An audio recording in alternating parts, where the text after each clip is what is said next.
आपको देख के लग रहा है कि आपको दिल की बीमारी है, तो आपके लिए एक लाइन है। दिल की बीमारी में प्रेम मोहब्बत है कि जेकरा धरेला लभ के बीमारी भूख प्यास मरी जाला। भूखे प्यास से मरला। हो सकता है कोनो डायबिटीज पेशेंट के होला, केहू के दुबरवा देला, केहू के मोटवा देला, तो हो सकेला उल्टा रिएक्शन हो गेलो कि जेकरा धरेला खाए के ये देता रे ना, ऐसे ना पता रे जेकरा दिन खियाए लगी होने दिन और रोके लगी है कि जेकरा धरेला लभ के बीमारी भूख प्यास मरी जाला हो। जागल जागल बीते दिन रात सारी चिंता में देहिया सुखला हो। ओही के रोगी जना तू बाड़ो, प्रेम के रोगी बुझा तू बाड़ो, जना तू बाड़ो कि खाली मैसेज पर मैसेज भेजेलू, फोन पर बतियावेलू। आजकल की लड़कियां, मैं ये नहीं बोलूंगा कि सारी धोखेबाज होती हैं, लेकिन कुछ कुछ ऐसी हैं जो लड़कन के खाली पुलावत है सभी को कि खाली मैसेज पर मैसेज भेजेलू, फोन पर बतियावेलू।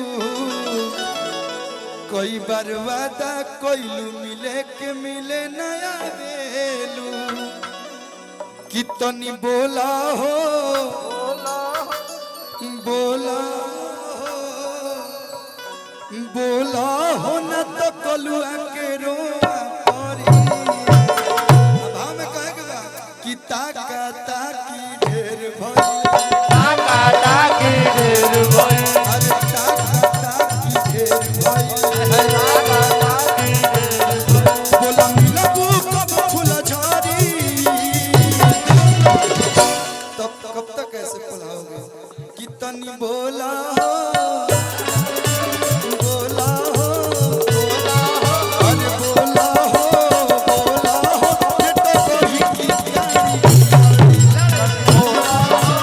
बोला हो ये तो बड़ी वो तनी बोला हो बोला हो, ये तो बड़ी की गाड़ी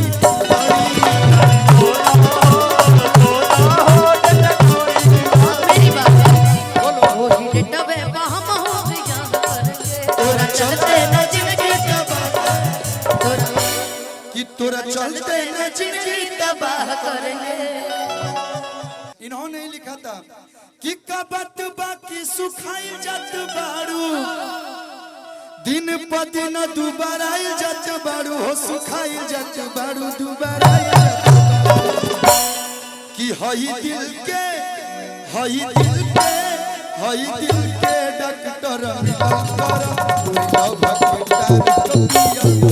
हई दिल के डॉक्टर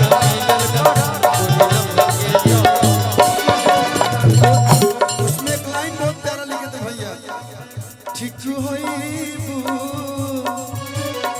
हो ठीक होइबू सुइया बिहार करा। उस समय बचपना था, नहीं समझ पाते कौन सुइया हो, ठीक होइबू सुइया बिहार करा, गोरी लव के डोरी पियल का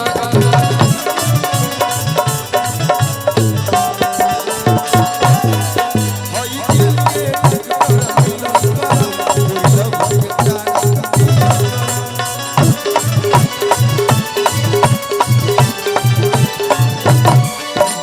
आपको देख के लग रहा है कि आपको दिल की बीमारी है, तो आपके लिए एक लाइन है। दिल की बीमारी में प्रेम मोहब्बत है कि जेकरा धरेला लभ के बीमारी भूख प्यास मरी जाला।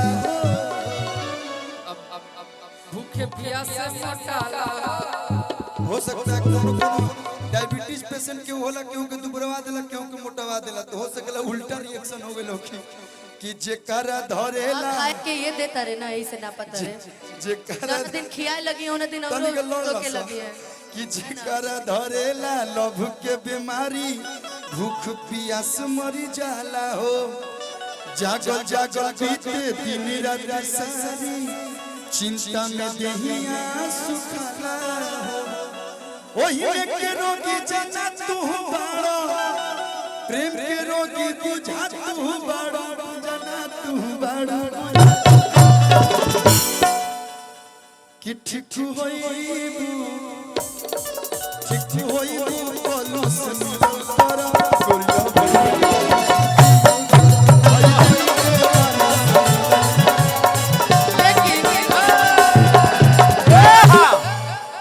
भैया ध्यान आप बोले ना कि यही चलते ही सुखाई जात बा। अरे कितना पातर पातर पियावा के पत्ता कमरिया मजा आवे जब धरे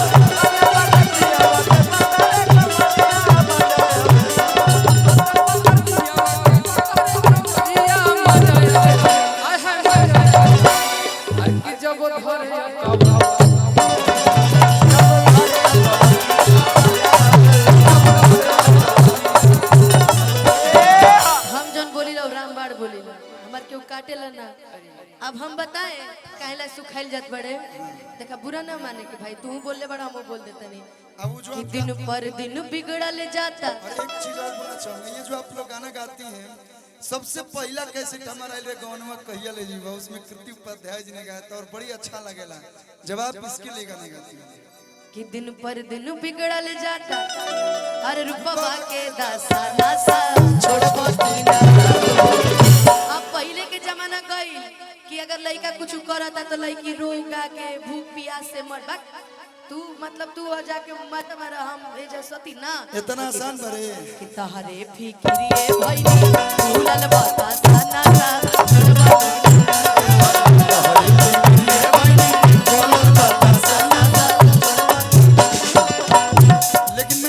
बॉडी के ऊपर नहीं बोलता हूँ, मोटी छोटी जो भी पतला दुबला, लेकिन बोलूंगा एक फायदा है कि जिसकी बीबी मोटी होगी उसका भी बड़ा नाम है। आपको ठीक ठाक मिली है ना? हाँ। ना वो पतली है ना मोटी है। कि अरे भैया वाले भी अच्छे। अच्छा कि अरे जिसकी बीबी मोटी होगी उसका भी बड़ा पलंग पर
मैं कुछ नहीं बोलूंगा, हम जज हैं।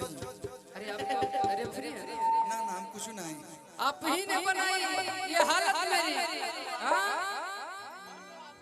और आप ही पूछते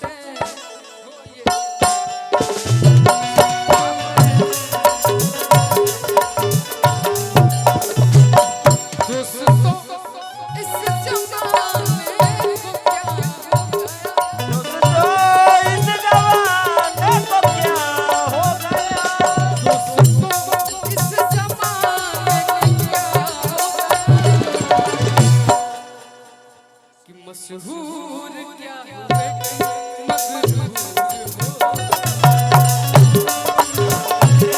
मशहूर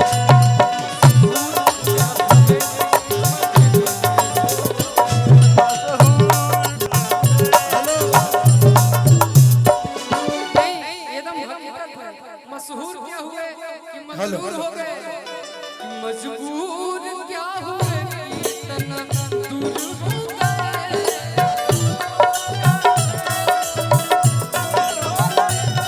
मजबूर क्या हुए कि इतना दूर हो गए, मशहूर